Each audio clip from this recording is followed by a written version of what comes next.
Firefighters raced to make as much progress as they could in containing the massive wildfires burning in Los Angeles County before the return of high winds, which LA Mayor Karen Bass said were forecast to be severe. The National Weather Service is predicting close to hurricane force level winds, and so we're making urgent preparations.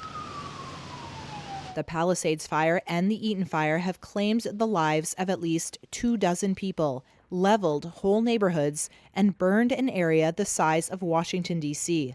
Winds of up to 70 miles per hour were forecast for Monday through Wednesday. LA County Fire Chief Anthony Maroney. The anticipated winds, combined with low humidities and low fuel moistures, will keep the fire threat in all of Los Angeles County critical. The winds threatened the hard-won progress crews have made so far. Over the weekend, firefighters beat back the Palisades Fire from advancing toward the populous San Fernando Valley in the north. But officials warned the entire Los Angeles County population of nearly 10 million people to be ready to evacuate. That's in addition to the tens of thousands who have already left, with many now in shelters and flooding donation centers. Others lined up in their cars, hoping to briefly return home to grab some precious belongings. On Monday, Los Angeles County Sheriff Robert Luna asked residents for their patience, especially in the Altadena area ravaged by the Eaton Fire. For the Altadena area, we are in the third day of grid searching. It is a very grim task. Please be patient with us. People are saying, I just want to go look at my house and I want to see what's left. We know that, but we have people literally looking for the remains of your neighbors.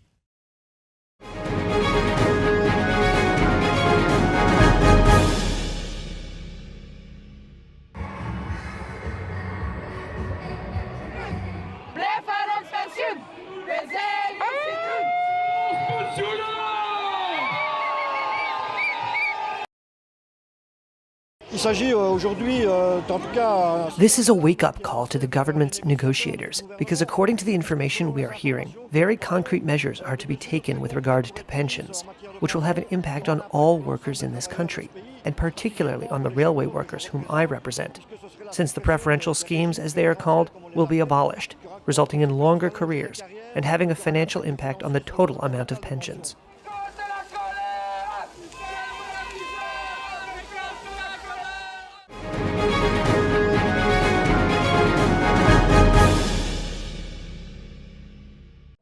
Apple and Samsung saw phone sales fall over the fourth quarter as competition from Chinese rivals grew. That's according to new figures out Monday from data cruncher IDC. It says the period actually saw the global smartphone market rebound strongly after 2 years of decline. But it was Chinese brands reaping the benefits. Xiaomi was the fastest growing, with its shipments jumping over 15%. Others, including Oppo, also made gains. All told, that saw Chinese makers take 56% of the global smartphone market, their highest ever share. Meanwhile, Apple shipments fell 4.1% over the period. The US giant has resorted to rare discounting in a bid to turn things around. This month it has offered reductions of up to almost $70 on some iPhones in China. As for Samsung, its shipments were down 2.7% over the quarter. It's among firms grappling with one big market disappointment, the waning of consumer interest in folding phones. IDC says demand for foldables has fallen, despite intensified promotions and marketing. It says makers are now shifting research and development spending away from such devices in response.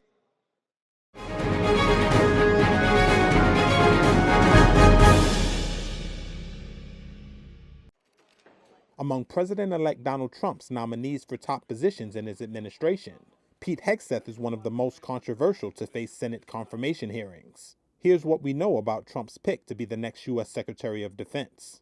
After graduating from Princeton in 2003, Hegseth served in Afghanistan, Iraq, and Guantanamo Bay as an Army National Guard officer, earning 2 Bronze Stars. In 2013, he received a master's from Harvard University.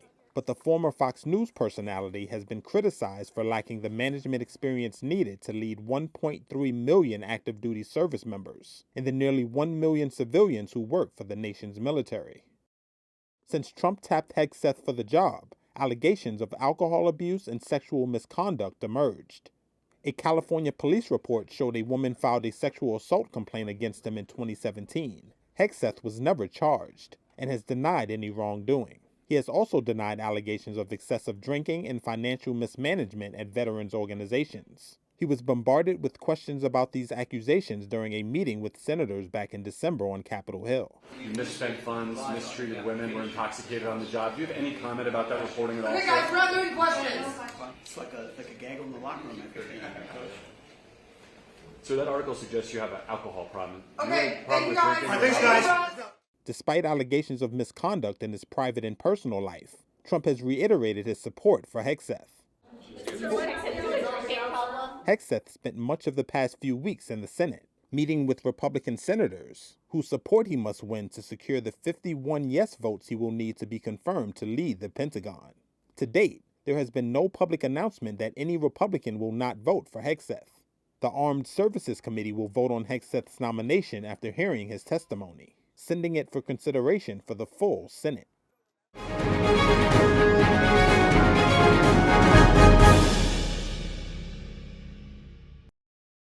TikTok's US operations might soon have a new owner, Elon Musk. Chinese officials are said to be considering allowing the sale of the social network to the billionaire. That's according to a report by Bloomberg, citing people close to the matter. It says a sale to Musk is one option under consideration if the company fails to fend off a potential ban in the US. Washington has set a deadline of January 19th for parent firm ByteDance to divest TikTok operations in the country.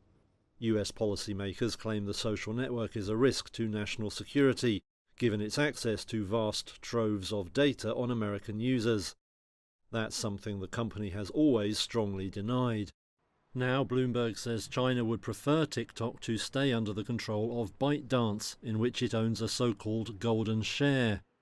But if that isn't possible, one option under consideration is reportedly for Musk's social media platform X to take over its US operations.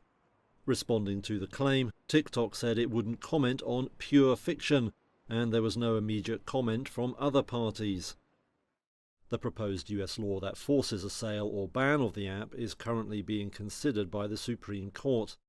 Last week, TikTok lawyer Noel Francisco said he was hopeful of a good outcome for the firm.